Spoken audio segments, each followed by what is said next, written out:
Hello champions, मैं हूं कुंवर शिवम सिंह, आपका मैथ्स गुरु भैया। और आज हम स्टार्ट करने वाले हैं class 10th math chapter 1 real number के concept, prime number and composite numbers को इजी मेथड और स्टेप बाय स्टेप अप्रोच के साथ समझना। तो चलिए स्टार्ट करते हैं। तो आ जाओ भाई, सबसे पहले हम लोग बात करेंगे कि ये प्राइम नंबर क्या होता है। देखो ध्यान से, पहले जो डेफिनेशन लिखा गया है उसको एक बार रीड कर लेते हैं। A prime number is a natural number greater than 1 that has exactly 2 factors 1 and the number itself.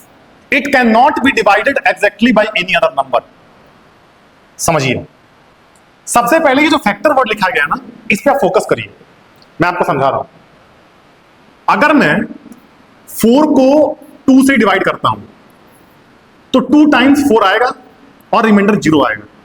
यानी कि अगर मैंने 4 को 2 से डिवाइड किया तो होल नंबर कोसेंट के लिए रिमाइंडर 0 आया, और अगर होल नंबर कोसेंट के लिए रिमाइंडर 0 आ रहा है तो मैं कहूंगा 4 2 से डिविजिबल है, यानी कि 2 4 का फैक्टर है। समझ में आ रहा है? 2 किसका फैक्टर है? 4 का फैक्टर है। तो फैक्टर का मतलब आपको समझ में आ गया? चलिए ध्यान से देखिए, प्राइम नंबर एक ऐसा नेचुरल नंबर है जो 1 से बड़ा है, पहली बात, और जिसके सिर्फ 2 फैक्टर हैं, एक 1 और वो नंबर खुद। बात समझ में आ रही है? उसको हम कहते हैं प्राइम नंबर। 1 और खुद के अलावा वो किसी और से डिवाइड नहीं हो सकता है। फॉर एग्जाम्पल, अगर मैं 2 की बात करता हूं तो 2 जो है वो 1 और खुद 2 के अलावा किसी से नहीं डिवाइड हो सकता है, तो 2 एक प्राइम नंबर होता है।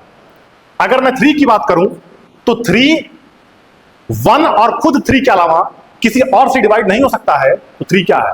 एक प्राइम नंबर है। ऐसे ही तमाम एग्जांपल्स आप देख सकते हो, ये सब क्या है? Prime number.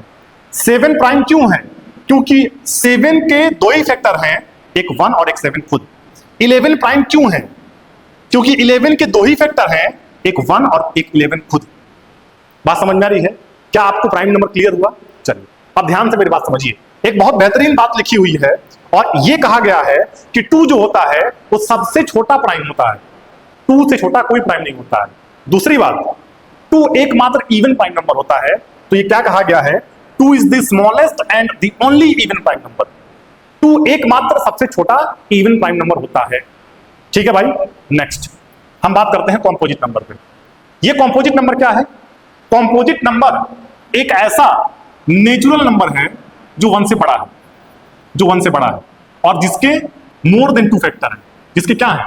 More than 2 factor है, वो कॉम्पोजिट नंबर है। ठीक है, फॉर एग्जांपल अगर 4 की बात करो तो 1 2 और 4 ये तीनों जो है वो 4 के फैक्टर हैं, यानी कि 4 के 2 से अधिक फैक्टर हैं, 4 कॉम्पोजिट है। अगर 6 की बात करो 1 2 3 और 6 ये 4 फैक्टर 6 के हैं, चारों के चारों 6 के फैक्टर हैं, तो 2 से अधिक फैक्टर हो गए, 6 क्या हो गया? कॉम्पोजिट। ऐसे ही 8 की बात करो 1 2 4 और 8 ये चारों जो हैं वो 8 के फैक्टर हैं, यानी 2 से अधिक फैक्टर हैं 8 के, तो 8 क्या हो गया? कॉम्पोजिट हो गया।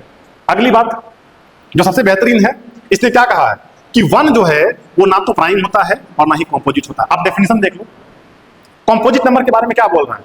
एक ऐसा नेचुरल नंबर जो 1 से बड़ा है। प्राइम नंबर क्या बोल रहा है? एक ऐसा नेचुरल नंबर जो 1 से बड़ा है। तो 1 से बड़ा होने का मतलब 1 नहीं है। तो 1 जो है वो ना तो कॉम्पोजिट है और ना ही प्राइम है। इस बात को आपको ध्यान रखना है। चलिए अच्छा, अब कुछ क्वेश्चन कर लेते हैं ताकि आपका कॉन्सेप्ट और बिल्डअप हो जाएगा। देखो ध्यान से, which of the following is a prime number? इसमें से कौन सा प्राइम नंबर है? क्या 27 प्राइम नंबर है? नहीं, क्योंकि 1 और खुद के अलावा 3 और 7 भी 21 के फैक्टर हैं। 27 आपका प्राइमरी कॉम्पोजिट है। 39 1 और खुद 39 के अलावा 3 और 13 भी 39 के फैक्टर है, तो 39 आपका प्राइम नहीं, 39 क्या है? कॉम्पोजिट है। 37 1 और खुद के अलावा 37 का कोई फैक्टर नहीं हो सकता है, तो 37 क्या है? एक प्राइम नंबर है। बात समझ में आ रही है? नहीं समझ में आ रही है भाई? चलिए अगला क्वेश्चन देखते हैं। हाँ, which of the following numbers is neither prime nor composite? देखो, प्राइम होने के लिए और कॉम्पोजिट होने के लिए सबसे पहली कंडीशन क्या है? 1 से बड़ा होना चाहिए। 2 और 3 दोनों के दोनों प्राइम हैं। इसने क्या बोला? एक ऐसा नंबर जो ना तो प्राइम ना तो कंपोजिट, 0 आपका 1 से बड़ा नहीं है और 1 आपका 1 से बड़ा नहीं है, तो 0 और 1 ऐसे दो नंबर हैं जो ना तो प्राइम है और ना ही कंपोजिट है। यानी कि ऑप्शन ए और ऑप्शन बी दोनों आपका सही नजर आ रहे हैं यहाँ पे। बात समझ में आ रही है? चलिए आगे बढ़ते हैं भाई। The smallest composite number is, सबसे छोटा कंपोजिट नंबर क्या है? देखो कंपोजिट नंबर की अगर हम बात करें तो कंपोजिट नंबर एक नेचुरल नंबर होता है जो 1 से बड़ा होता है। 2 प्राइम है, कंपोजिट नहीं है। 3 प्राइम है, कंपोजिट नहीं है। 4 कंपोजिट है और सबसे छोटा कंपोजिट नंबर 4 होता है।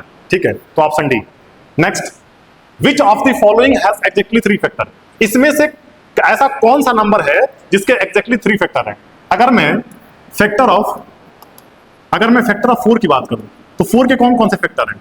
एक 1 है, एक 2 है और एक खुद 4 है। अगर मैं फैक्टर ऑफ 6 की बात करूं तो 6 के कितने फैक्टर हैं?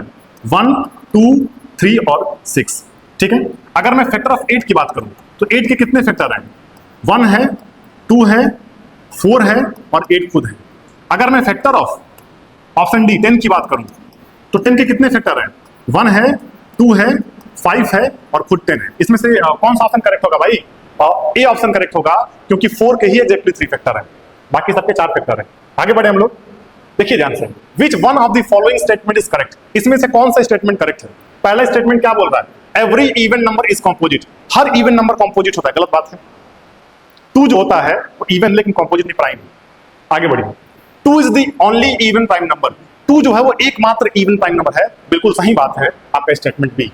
चेक करो, ऑप्शन बी आपका सही है। ठीक है, तो इसका जवाब हो गया। आगे बढ़िए, ये आपका होमवर्क है, आप इसको कमेंट बॉक्स में जरूर बताइएगा। ठीक है, और एक बार मैं पढ़ देता हूं। Which of the following is a composite number, बताइए कौन सा कंपोजिट है। और ये भी आपका होमवर्क है, how many factors does a prime number have. ठीक है, प्राइम नंबर के कितने फैक्टर होते हैं, आप कमेंट बॉक्स में जरूर इसका जवाब दीजिएगा। ठीक है भाई, हम बात करेंगे अगले वीडियो में अपने अगले टॉपिक पे। टॉपिक का नाम होगा फंडामेंटल थ्योरम ऑफ अरिथमेटिक। तब तक stay connected, stay educated. Thank you very much.